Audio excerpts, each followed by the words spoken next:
এক সময়ের জনপ্রিয় টিভি তারকা ইপসিতা শবনম শ্রাবন্তীর সংসারে ভাঙন ধরেছে।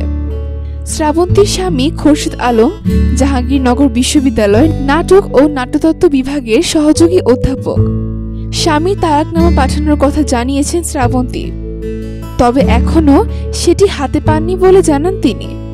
শ্রাবন্তী ও খোরশেদ আলমের ঘরে রাবিয়া ও আরিশা নামের দুটি কন্যা সন্তান রয়েছে।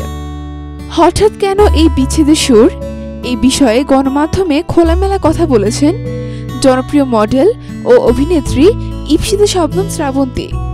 তিনি বলেন, খোরশেদ আলম আমার বগুড়ার বাসার ঠিকানায় তালাক নোটিশ পাঠিয়েছেন, কিন্তু আমরা কেউই সেটা হাতে পাইনি। তবে আমার বোনকে তালাক নোটিশের ছবি তুলে পাঠিয়েছেন আলম।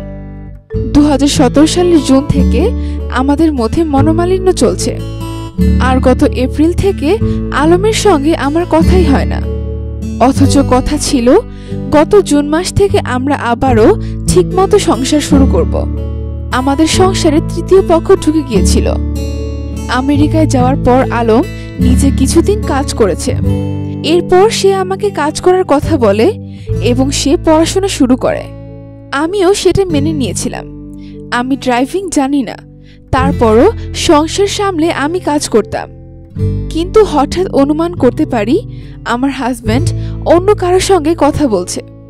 আমি তাকে জিজ্ঞাসা করলে সে অস্বীকার করে। একদিন গাড়িতে আমি আর আলম ছিলাম, তখন সেই মেয়ে, মানে যার সঙ্গে আমার হাজব্যান্ড গোপনে কথা বলতো, সে ভাইবারে ফোন দেয়। আমার হাজব্যান্ড সেই মেয়ের নাম জোনায়েদ দিয়ে সেভ করে রেখেছিল। পরে আমি বুঝতে পারি কে সেই মেয়ে। তাকে আমি চিনি, কিন্তু তার নাম আমি বলতে চাই না। সে পেশায় একজন চিকিৎসক, সে বিবাহিত। এখন সে মালয়েশিয়ার প্রবাসী। একসময় এনটিভিতে স্বাস্থ্য বিষয়ক অনুষ্ঠান উপস্থাপনাও করত। আমার আর আলমের সুখের সংসার ছিল।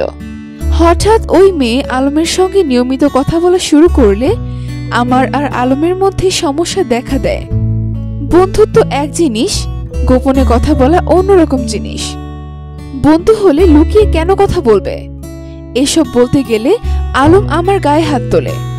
পরে আমাদের পরিবার দুজনের সমস্যা শোনার পর সমাধান করার চেষ্টা করে। গত বছর আলম ভার্সিটির কাজের কথা বলে দেশে ফেরে। আমি আমার সন্তানদের নিয়ে আমেরিকায় থাকি, কিন্তু আলম আর আমেরিকায় ফিরে যায় না। পরে আমি গত বছর নভেম্বরে দেশে ফিরি। তখন আলম আমাকে বলেছিল, তুমি আমেরিকায় ফিরে যাও, সেখানকার সরকারের দেওয়া আমার সন্তানদের অর্থ তুলো, তারপর সেই অর্থ দিয়ে আমি তোমাদের টিকিট পাঠাবো, তোমরা দেশে ফিরবা। আমার সন্তানেরা আমেরিকার সিটিজেন, সেখানে সরকারের কাছ থেকে তারা নির্দিষ্ট পরিমাণ অর্থ পায়। যা হোক, আলমের কথা বিশ্বাস করে সন্তান সহ আমি আমেরিকায় আবার চলে যাই। এদিকে এর মধ্যে আমাকে না জানিয়ে আলম আমেরিকায় আসে এবং সন্তানদের সেই অর্থ ব্যাংক থেকে তুলে নিয়ে সে দেশে ফিরে আসে। এটা আমি ব্যাংকে গিয়ে জানতে পারি। এরপর আমি গত মাসে আমেরিকা থেকে ঢাকায় আসি। বনশ্রীতে আলমদের বাসায় যাই, কিন্তু সেই বাসায় আমাকে ঢুকতে দেওয়া হয় না। আলম তার বাবাকে জানিয়েছে আমাদের বিয়ের 1 বছর পর আলম নাকি বুঝতে পেরেছিল আমি ভালো নই। তখন নাকি তার বাবা বলেছে, তাহলে 1 বছর পর বিচ্ছেদ চাওনি কেন? যা হোক, সেদিন মানে 26শে জুন বাসায় ঢুকতে না পেরে আমি খিলগাঁও থানায় নারী নির্যাতন ও যৌতুকের মামলা করি।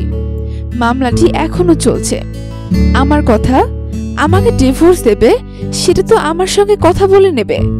আমি তার বাচ্চাদের মা, আমাকে জানাবে তো। আমি তো সংসার করব বলেই মিডিয়া ছেড়ে দিয়েছিলাম, সুখেই সংসার করছিলাম। আলমকে নিয়ে আমি খুব সুখে ছিলাম। আলমের সম্পর্কে আমার কোনো অভিযোগও ছিল না। শুধু মালয়েশিয়া প্রবাসী ওই মেয়ের জন্য এইসব হচ্ছে। অথচ এই মেয়ে যখন ঢাকায় ছিল তখন আলম পাত্তাই দিত না। আলম বলেছে তার মায়ের চিকিৎসা করার জন্য মালয়েশিয়ায় গেলে সেই মেয়ের সঙ্গে তার পরিচয় হয়। এটা সত্য নয়। তার মায়ের চিকিৎসা হয়েছে সিঙ্গাপুরে। আমার সবশেষ কথা হলো, সে সুন্দর হলে আমিও সুন্দর হব, সে নোংরামি করলে আমিও নোংরামি করব। উল্লেখ্য, 2010 সালে বিয়ে করেছেন শ্রাবন্তী ও খোরশেদ আলম।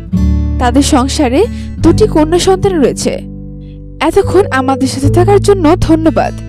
বিনোদনমূলক যে কোনো খবর পেতে সাবস্ক্রাইব করুন রঙ্গমঞ্চে আর আমাদের চ্যানেলের সঙ্গেই থাকুন।